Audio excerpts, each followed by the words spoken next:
जय हिंद दोस्तों, आप सभी का स्वागत है आपके अपने सैनिक वेलफेयर यूट्यूब चैनल में। दोस्तों, जैसा कि आप सभी जानते हो, जुलाई महीने से जो आपको महंगाई भत्ता मिलना था उसके आंकड़े नहीं आ रहे थे। अब वो आंकड़े आ चुके हैं, यानी अखिल भारतीय उपभोक्ता सूचकांक के जब आंकड़े प्राप्त हुए हैं तो उसके बाद जुलाई 2024 से मिलने वाले महंगाई भत्ते का कैलकुलेशन करेंगे। लेकिन इसमें सबसे इम्पोर्टेंट बात यह है, जैसा आप सभी जानते हो, फरवरी के बाद आंकड़े जारी नहीं किए गए थे। 3 महीने लगातार आंकड़े एक साथ आए 3 महीने के लिए, उसके लिए भी कई बार आरटीआई हमने डाली। इसके बाद इस महीने जब अब मई महीने के आंकड़े 28 जून को आने थे वो भी नहीं आए, तो उसके लिए भी हमने आरटीआई डाल के पता किया कि वो आंकड़े कब आएंगे।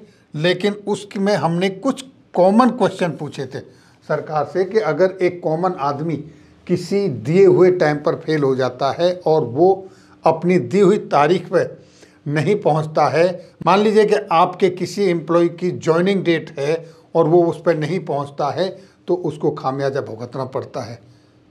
लेकिन अगर सरकार इस तरीके से फेल हो जाती है, अपने दिए हुए समय के हिसाब से वो नहीं चीज़ों को कर पाती है, तो क्या वहाँ ऐसा कोई प्रोविज़न है कि डिपार्टमेंट से, गवर्नमेंट के डिपार्टमेंट से, उन अधिकारियों से पूछा जाए कि आपने दिए हुए टाइम पर ये काम क्यों नहीं किया?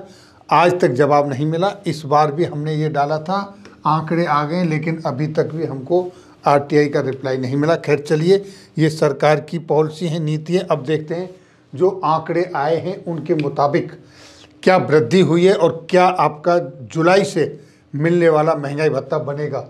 तो ये 10 जुलाई को जारी हुए, जो कि 28 जून को आने चाहिए थे। और इन आंकड़ों के मुताबिक अब जो आपका सूचकांक है वो 139.9 हो गया है, जबकि ये अप्रैल के महीने में 139.4 था। यहाँ पर 0.5% की वृद्धि हुई है।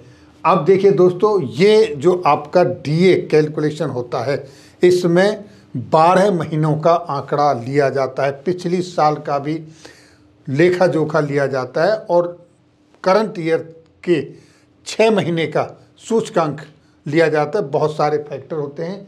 यहाँ देखेंगे ईयर ऑन ईयर, यानी साल दर साल जो इन्फ्लेशन है, जो आपकी मुद्रास्फीति है, मई महीने में इस बार ये है 3.86 2024 की, जबकि ये 4.42 थी इसी महीने 2023 में।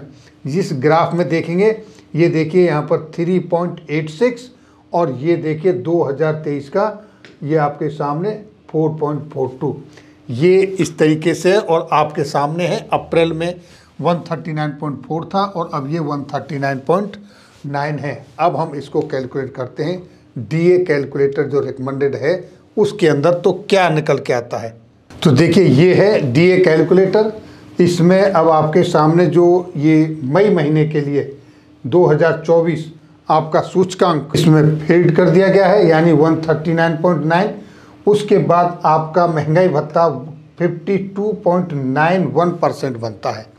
और अभी एक महीने के, यानी जून महीने के आंकड़े और आने बाकी हैं, और जैसे ही जून महीने के आंकड़े आ जाएंगे, वो सूचकांक जब आप यहाँ पर फीड कर देंगे, तो उसके बाद आपको जुलाई से मिलने वाला महंगाई भत्ता आपका क्लियर हो जाएगा। जैसे यहाँ देखिए, अगर हम सपोज करो ये मान लेते हैं कि जून के महीने में महंगाई दर बिल्कुल भी नहीं बढ़ती है, जैसे आज आंकड़े हैं उतना ही रहती है। हालांकि ऐसा होगा नहीं, क्योंकि इस बार बहुत आप देख रहे हैं खाद्य सामग्री के जो रेट कहाँ पहुँच गए हैं।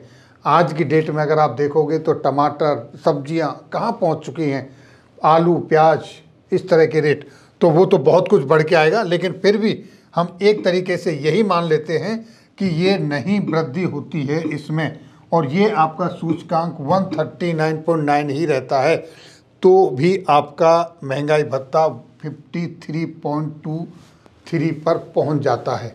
यानी कि 3% की वृद्धि होना सुनिश्चित हो चुकी है आपके महंगाई भत्ते में जुलाई 2024 से। तो ये थी जानकारी महंगाई भत्ते के संदर्भ में।